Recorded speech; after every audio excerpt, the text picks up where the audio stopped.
Hola, bienvenidos a Un Café en el 42. En esta nueva edición tenemos una invitada de lujo, una amiga de la casa que teníamos tiempo queriéndola traer para acá, la doctora Tania de Almeida. Ella es nefrólogo, trabaja en la Universidad de Oriente y hoy vamos a tener un tema bien interesante. Vamos a hablar sobre urolitiasis. Y ustedes dirán, ¿urolitiasis qué será? Vamos a llamarlo como le dicen en la calle, cálculos renales. Bienvenida, doctora. Muchas gracias, licenciado Iván. Y bueno, vamos a interactuar debatiendo este interesante tema porque atañe no solamente a la salud renal y del aparato genitourinario, sino también a la salud cardiovascular y metabólica. Ok, fíjense que cuando hablamos de urolitiasis, yo me siento identificado porque yo desde los 19 años he tenido cálculos renales. Estos últimos años me he cuidado más, he aprendido más, por cierto, y por eso, y gracias a mi urólogo, estoy libre de cálculos en este momento. Sin embargo, es algo que uno nunca deja de cuidarse. Pero vamos a empezar primero definiendo qué es la urolitiasis. Bien, Iván, es una condición metabólica, como estaba comentando, que depende muchísimo del grado de saturación que pueden alcanzar algunos solutos en la orina. Y estamos hablando pues de distintas localizaciones para esos litos o cálculos, desde las vías urinarias como tal, pasando también por afectación del parénquima renal, la vejiga, con posibilidad de obstrucción a todos los niveles y por supuesto una repercusión en la salud renal en tanto constituye un factor de riesgo para desarrollar enfermedad renal crónica. Vaya, fíjate que la gente siempre habla de que tienen cálculos renales y lo relaciona con el cólico nefrítico, es decir, con el gran dolor que todo el mundo le hace el símil a el dolor de parto. Yo he pasado varios cólicos nefríticos y sí se los digo, duele. Ahora, pero hay algo que dice que es bien interesante, es decir que si la gente se descuida con los cálculos renales puede terminar con una enfermedad renal crónica, es decir, puede quedar en diálisis. Es correcto, hay gente que llega a necesitar terapia sustitutiva de la función renal solo por tener litiasis. Ok, entonces aquí la gente que vive con sus cálculos renales pensando que de vez en cuando le molestan, debe tomar cartas en el asunto. Pregunta, ¿de qué se originan o por qué aparecen los cálculos renales? Bueno, en general es una condición que tiene muchísimo que ver con la ingesta de agua y de líquido en general.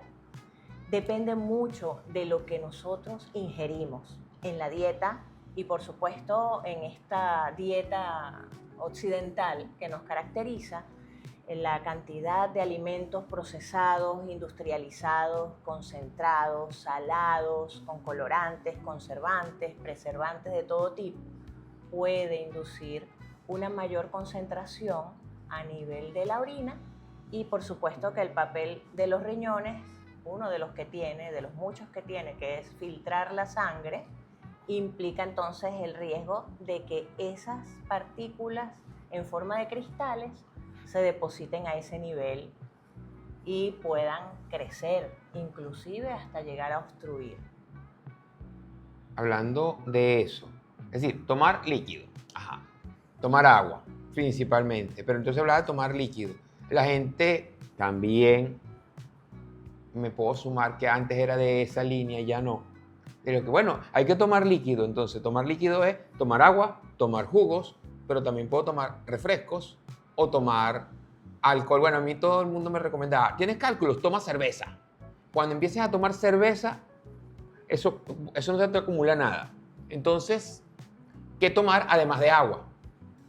Es importante el ingerir al menos en función al peso, algo que sea suficiente como para que el volumen de la orina en 24 horas sea mayor a 1,5 litros, ideal 2 litros para 24 horas. Y por supuesto que hay distintas fuentes para que nosotros obtengamos ese líquido. Incluso el metabolismo celular rinde buena parte de ese líquido.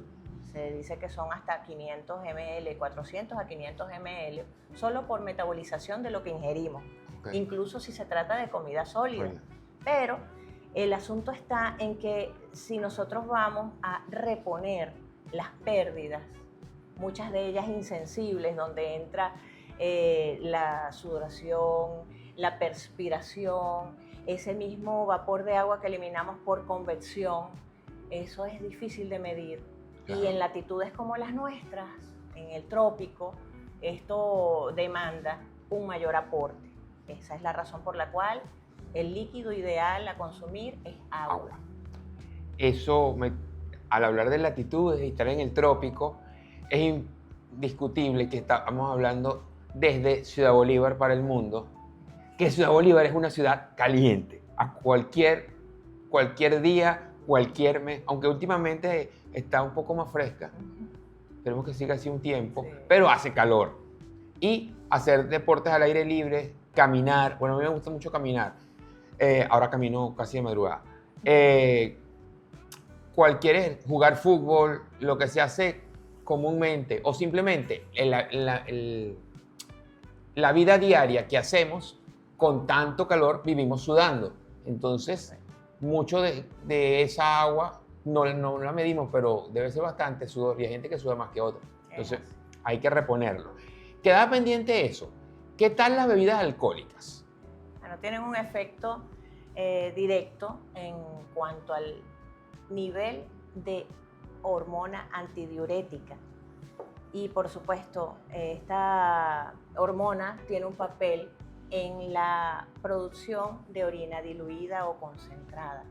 Entonces, la ingesta de alcohol, aunque estamos en presencia de algunas bebidas que alcanzan un gran volumen en la ingesta, ese es un buen ejemplo el que utilizaste, Iván, el de la cerveza, porque cada botella, por lo menos de las más vendidas, oscilan entre 200 y 350 cc y es un volumen.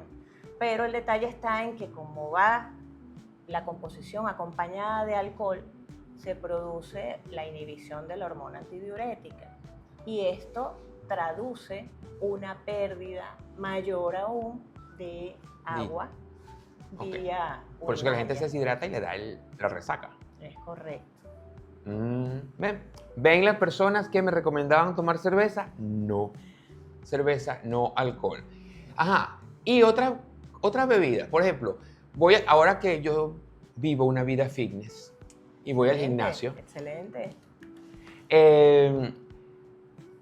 Recomiendan mucho en todos los gimnasios en el que yo voy, no me han dicho nada, pero sí he visto a muchos que toman mucha agua, indiscutiblemente toman muchísima agua, pero también toman bebidas para reponer los electrolitos que pierden en la sudoración, es decir, todos los diferentes productos que hay y bebidas energizantes. ¿Tiene algo que ver o afecta algo, además de todo lo demás que ya sabemos, con la función renal y los cálculos? Bastante, porque la mayoría de estas bebidas contienen colorantes, que es el principal atractivo, ¿no? Desde el punto de vista de marketing, ni hablar de la cafeína, la taurina y muchas sustancias que están contenidas en ellas. El detalle de reponer líquidos y de reponer electrolitos, que sería la intencionalidad, está dirigida es a reponerlos en base a la pérdida de la persona y hay gran diferencia interindividual en cuanto a eso. Por lo tanto, generar una receta perfecta para reponer electrolitos no es un concepto tan de la realidad. Claro. Es decir, es una falacia imaginarse tan solo que en una botella vas a encontrar todo lo que tú has perdido, porque las pérdidas dependen también del aporte. Exacto.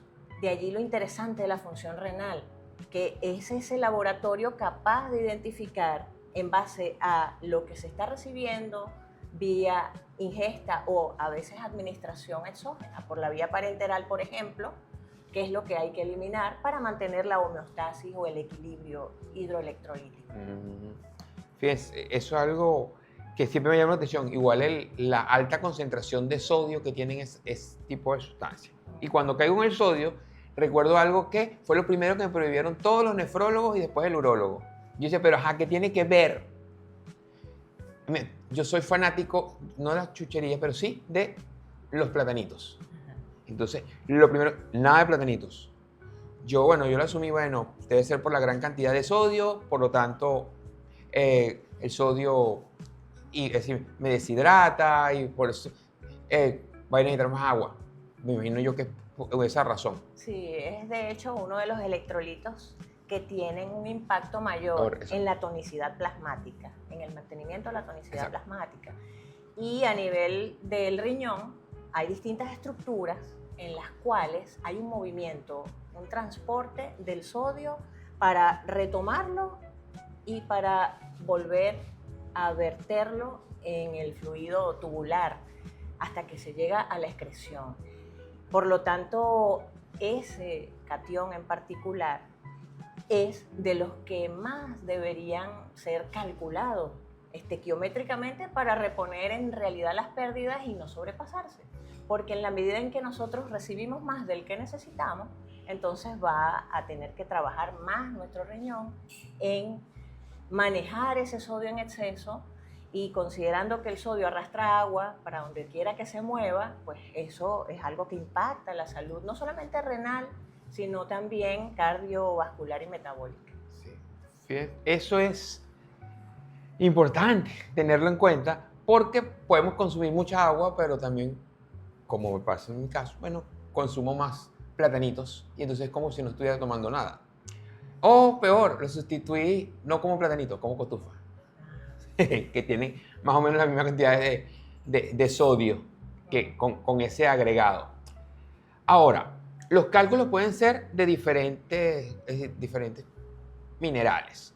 Los cálculos más conocidos por nosotros, que a mí me asombra cuando llegan los pacientes que trae este cálculo para que lo analicen.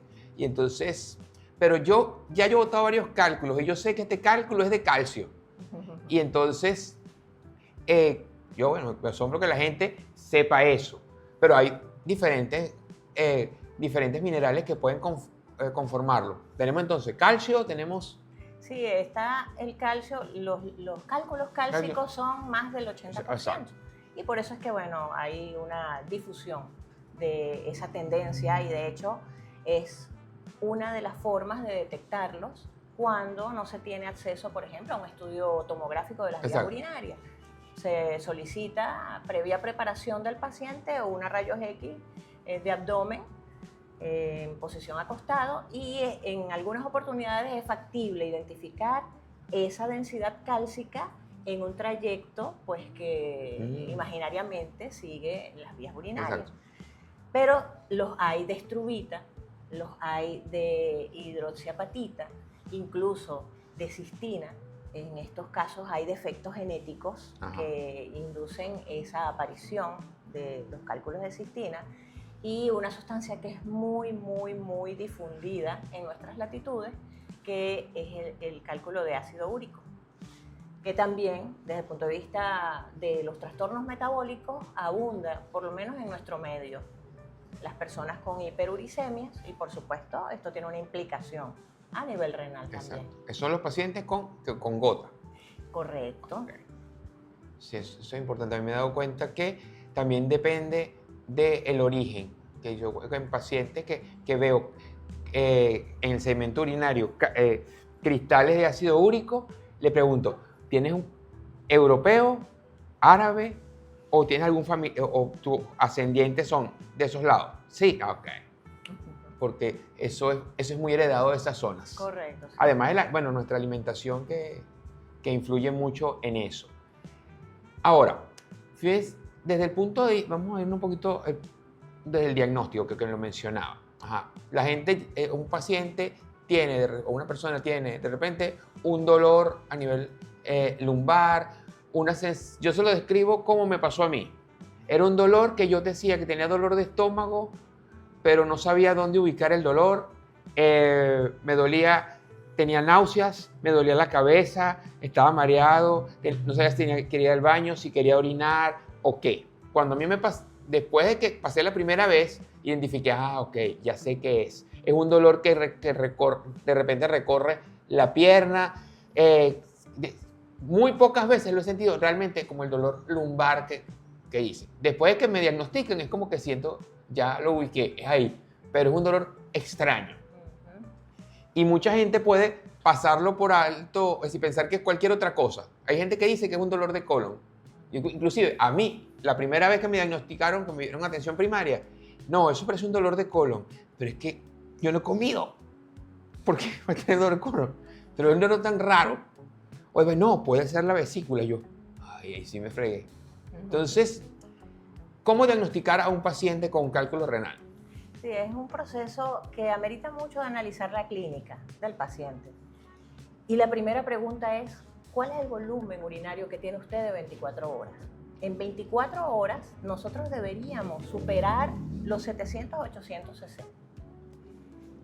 Es difícil, por supuesto, esperar que ocurra en algunas poblaciones específicas, como por ejemplo las de personas que pasan todo el día trabajando y que muchas veces no tienen en su mano ese envase con el preciado líquido para restituir las pérdidas. Y por supuesto, el solo dato de que el volumen urinario sea escaso ya puede ser orientador. Y es una pregunta que se establece perfectamente en el interrogatorio, sin ponerle un dedo al paciente. En el examen físico, por supuesto que vamos a encontrar muchos otros datos, pero es orientador incluso indagar en el hábito de la persona, porque si esa persona tiene el historial de siempre haber mantenido un bajo volumen urinario, ya tiene un factor de riesgo que nos permite seguir buscando para poder descartar en base al resto de lo que presenta. Lo que comenta sobre la dificultad para precisar el lugar del dolor es precisamente por la gran cantidad y diversidad de fibras nerviosas que llegan a todas las estructuras que están involucradas en el riñón, en las vías urinarias, en la vejiga. Son plexos nerviosos que contienen fibras parasimpáticas, simpáticas, pre- y postganglionares, mielinizadas y no mielinizadas, que proceden de distintos ganglios a nivel abdominal y que por lo tanto están recogiendo también información de otras vísceras, de otros órganos que están en la cavidad abdominal. Y por eso es que no siempre es fácil para la persona describir dónde le duele, pero hay que intentar que la persona topográficamente nos oriente un poco en cuanto a si ese dolor apareció de una manera y con el tiempo evolucionó hacia otras proyecciones en lo que es su cavidad abdominal, porque esto puede pasar, sobre todo si se está movilizando sedimento, porque no siempre son piedras. Exacto. A veces son sedimentos blandos, concreciones, que se movilizan y generan también esa sensación extraña para el paciente. Incluso puede haber o no, esto es variable, depende por supuesto del grado de afectación de la persona, estos síntomas urinarios que muchos conocen: ardor al orinar, sensación de goteo postmiccional, incluso algo que se conoce como tenesmo vesical, que es eso que se siente cuando ya has vaciado la vejiga, pero todavía te queda la sensación de que como que falta seguir emitiendo orina. Entonces es diversa la cantidad de síntomas y de signos que podemos identificar, pero el cardinal tiene que ver con el volumen de la orina emitida en 24 horas. Okay. Seguimos aquí tomándonos un cafecito con la doctora Tania. Vamos a hablar ahora de la otra parte del diagnóstico. ¿Qué pasa en el laboratorio? El diagnóstico de una urolitiasis desde el laboratorio, nos llega la muestra para un examen general de orina y a mí me ha tocado ver la mía y la de otros tantos y algunas veces vemos cristales, otras veces no vemos cristales, otras vemos leucocitos, otras vemos muchos glóbulos rojos. Incluso, hablando desde mi experiencia, una vez no tenía ningún dolor, creo que eso nada, no tenía ninguna molestia y oriné rojo colita. y esto, estoy orinando sangre. Y entonces, en ese tiempo ni siquiera me había graduado, estaba estudiando en la universidad. Y lo llevé a un laboratorio, me hicieron, no, esto es hematuria macroscópica, no tienes cálculos renales, no te duele nada. No, para nada. Pero nada, ni un dolorcito, ni una molestia. 6 meses después vino el dolor.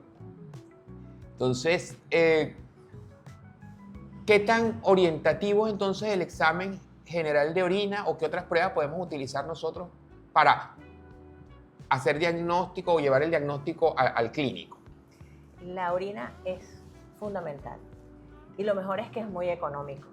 El uroanálisis aporta información desde la parte físico-química, donde la densidad, el solo hecho de tener una densidad urinaria cercana a 1030, por ejemplo, ya nos está dando datos sobre el alto grado de concentración de solutos en esa orina.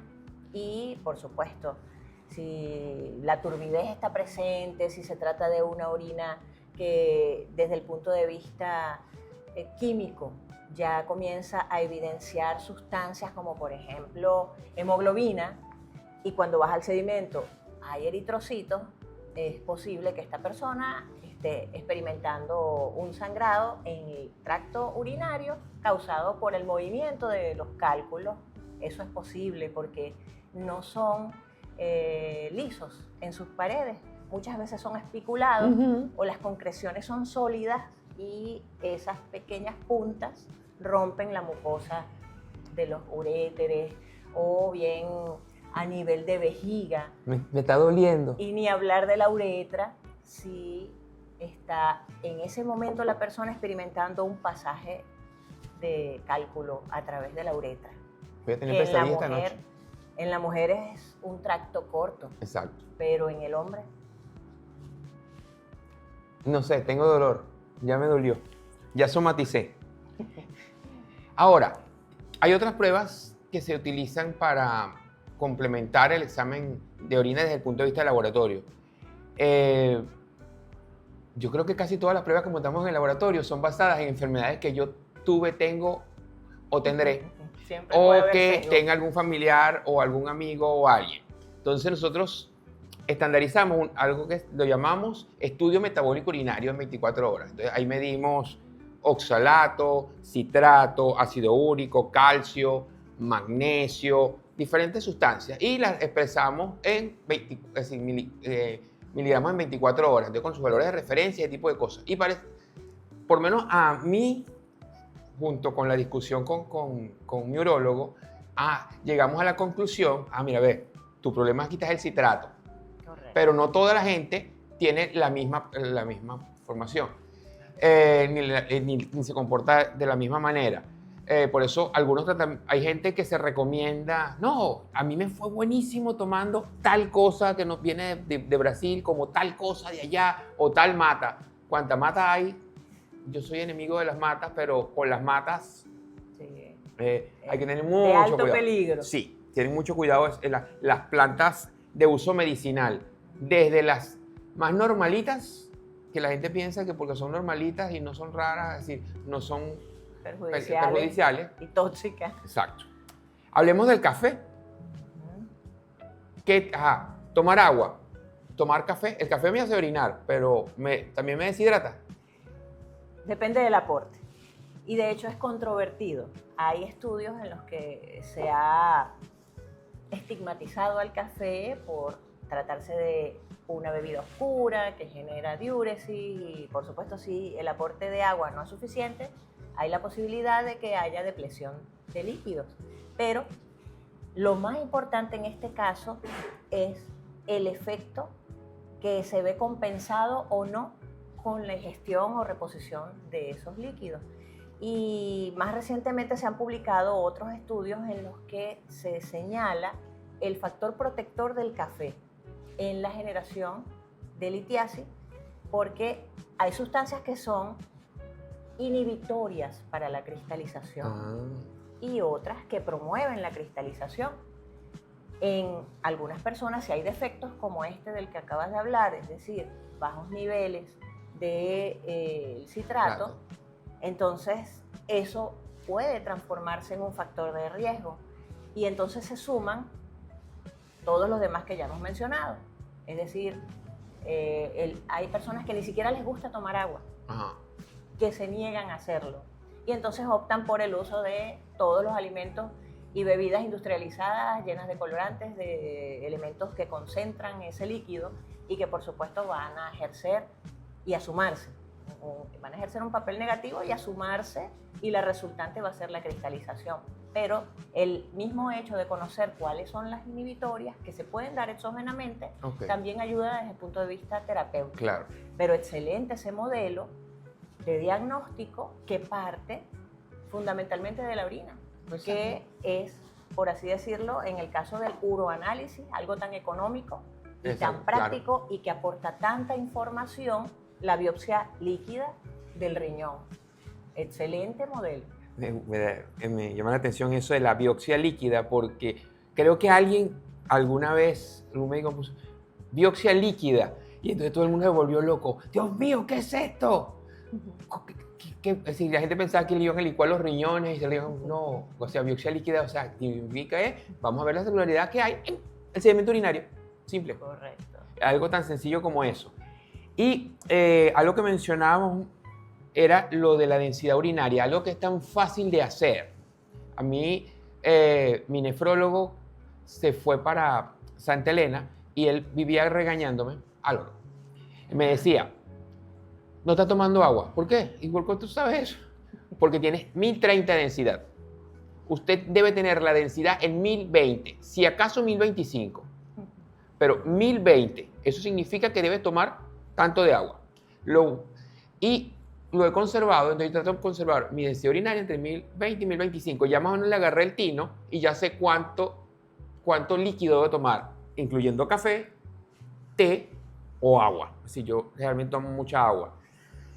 Una de las, creo que las ventajas que tiene las redes sociales es que se disemina muy rápido la información. Y una de esas cosas es que el agua es buena, hay que tomar agua, y se puso como de moda. Ahora todo el mundo anda con un termo con agua para arriba y para abajo. Y entonces los termos casi son como unos tanques, son una cosa así gigantesca, de 2 o 3 litros, que yo no cargaría 3 litros de agua por ahí con la vida. Pero hay gente que carga, conozco varias chamas que andan así, con su pote gigante, y con eso garantizan, se tomaron sus 3 litros de agua, y ellas garantizan que tomaron su agua. Me parece incómodo, pero interesante. Si ellos se lo aguantan, está bien. Y se ve mucho, sobre todo en población juvenil. Entre más juvenil, más. Yo sé que la población de mayor edad debería tomar más agua, porque hay otras condiciones, es decir, tienen que ver con el envejecimiento, y que hay más patologías que pueden estar relacionadas.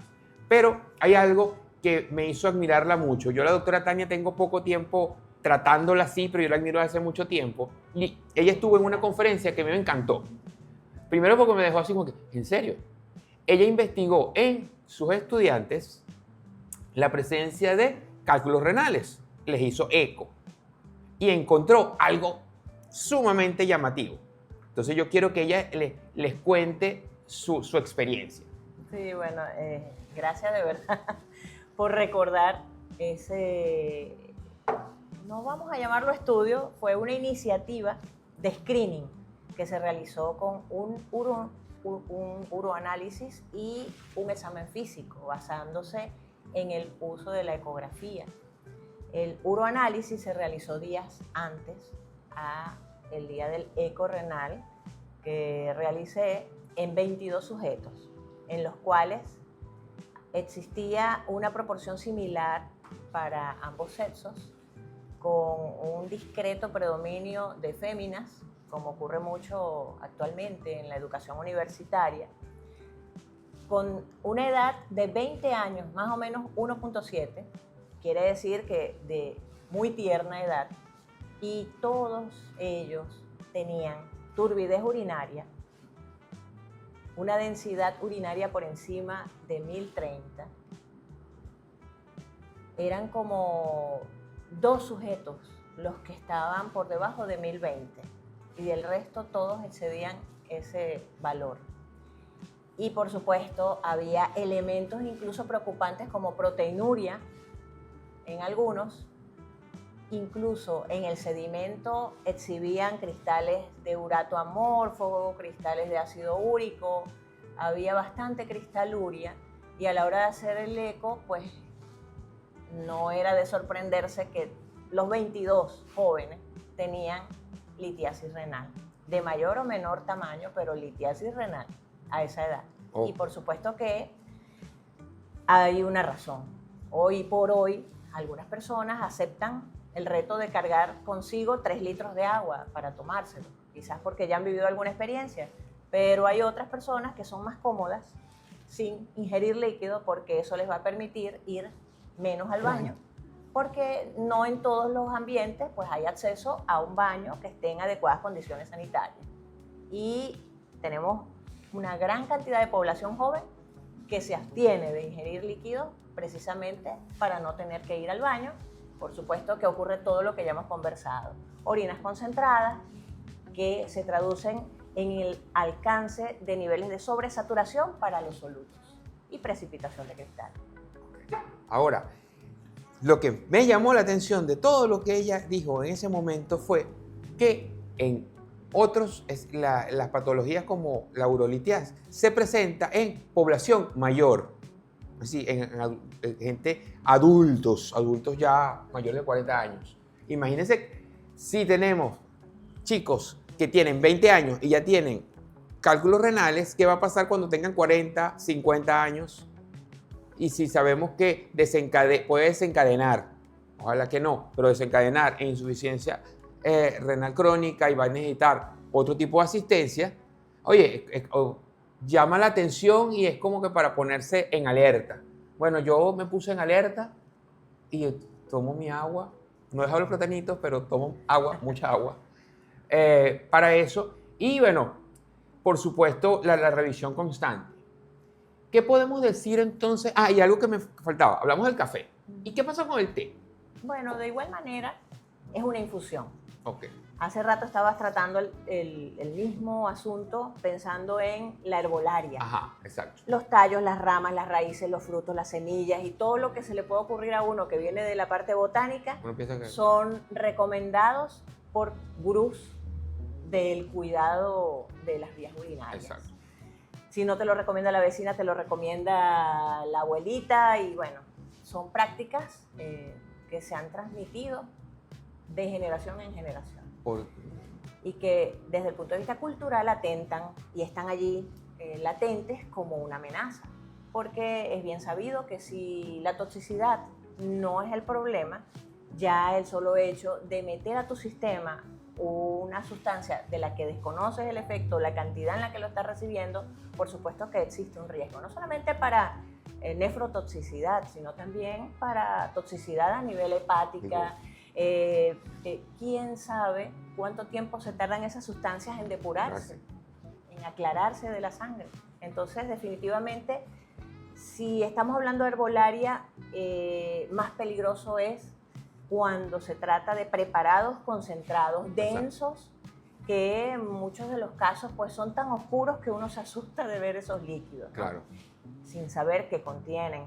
Pero un té, si estamos en el concepto de lo que es té negro, té verde, té. Un té es una infusión, predomina la cantidad de agua y por supuesto que dependiendo de los solutos que están allí en suspensión, en esa solución que es muy diluida, pues no tendría el peligro que representa, por ejemplo, un cocimiento, una reducción de sustancias pues, de ese tipo, ¿no? Desde el punto de vista de lo que son las plantas y desde el punto de vista de lo que eso representa, no solamente para el riñón, sino también para el resto de los órganos y sistemas. Claro. Sí, pues la gente tiende a pensar que si me hace orinar mucho es bueno, pero resulta que si me hace orinar mucho me deshidrata, entonces no es bueno. Es decir, hay que el equilibrio de que orino y repongo. Ya para finalizar, ¿qué podemos hacer para evitar sufrir de cálculos renales y si ya lo padecemos para minimizar su efecto o poder vivir con ello? Es interesante la pregunta porque justamente contabas tu historia personal y lo que has vivido, que no es poca cosa, ¿no? Tener que recurrir a procedimientos endourológicos, eso tiene también su impacto, ¿no? Incluso hasta en la esfera emocional, la descripción que nos diste fue muy, muy sentida. Sí.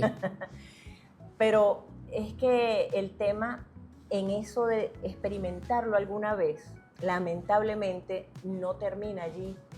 La mayoría de los estudios que se han publicado señalan que las personas que han pasado alguna vez por un episodio de expulsión de cálculos, más del 50% va a tener otra experiencia similar en un lapso que muchas veces no excede los 5 años a ese episodio inmediato anterior. Entonces, en realidad es que nosotros, por comportamiento, por la forma como hemos aprendido a alimentarnos, por nuestra relación con el agua y con muchos alimentos que son parte de nuestra despensa, desde el punto de vista de la forma de cocción. El queso. Ajá, que somos queso dependientes. Sí, sí, es cierto lo del queso.